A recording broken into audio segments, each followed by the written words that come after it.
Elle mesure 3 à 4 cm de diamètre. Elle possède de nombreuses graines noires et son écorce est épaisse. Voici la grenadille, proche du fruit de la passion. Gilmer Ordonez montre à des étudiants universitaires comment utiliser à bon escient une grenadille de moindre qualité. C'est un produit qui est vraiment apprécié ici dans notre pays.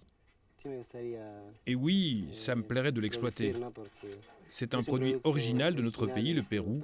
Ce serait bien qu'il soit internationalisé. 13 kilos de grenadilles permettent de sortir 3 à 4 litres de jus. L'écorce, qui représente 50% du fruit, sera également transformée en compost. Avant l'intervention d'Île de Paix, les grenadilles poussaient comme ceci, sur des arbres grimpants avec des lianes, en bataille. Les grenadilles étaient récoltées avec le chimpigna et le gancho. Résultat, un travail fastidieux et une perte de production. Grâce à l'intervention d'Île de Paix, les arbres se sont transformés en un champ bien rangé, ressemblant à des vignes. Une centaine de familles reçoit un appui technique et du matériel pour installer 1300 mètres carrés de culture. Nous voici en dessous des treilles. Les grenadilles, comme vous le voyez, sont à hauteur d'homme, ce qui facilite considérablement leur travail. Reynaldo Camara est l'une des personnes référentes formées par Île de Paix pour professionnaliser la culture de grenadilles. Il partage ses acquis. Non, coupe plus près. Si tu coupes trop loin de la tige, il va y avoir de l'eau qui rentre. La taille, mais aussi la récolte du fruit, ne se fait pas n'importe comment. On le coupe par la tige sans toucher la grenadille.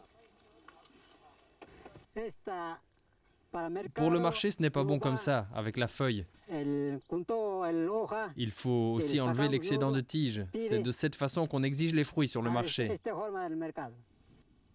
Et pour avoir de beaux fruits de première qualité, il faut de l'eau. Un système d'irrigation a été conçu par Île de Paix. Mais pour avoir de l'eau, il a fallu la chercher tout là-haut, à plus de 3000 mètres. Île de Paix, avec l'aide de la coopération belge et de la commune, a construit un canal de plusieurs kilomètres qui achemine l'eau dans les champs. Pour la grenadille, si on n'a pas l'eau, on va récolter pendant environ 3 mois par an. Mais si on peut irriguer la parcelle, on peut récolter pendant 8 mois par an, au moins. Ça veut dire que cette eau, elle vient d'où? Cette eau, elle vient des différentes sources et de tous les petits ruisseaux comme celui-ci, qui coulent et qui alimentent le canal.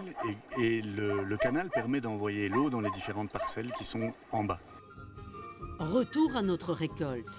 Car après avoir cueilli des dizaines de kilos de grenadilles sur la journée, il faut les remonter délicatement jusqu'à la route. Les fruits sont triés par calibre, puis disposés soigneusement dans des caisses acheminées en ville par voiture. Les voici sur les étals de différents marchés. Aujourd'hui, Reynaldo Camara a agrandi ses parcelles, il a augmenté ses revenus et a pu acheter un ordinateur à son fils, un truc, comme il dit, qu'il n'avait jamais vu auparavant.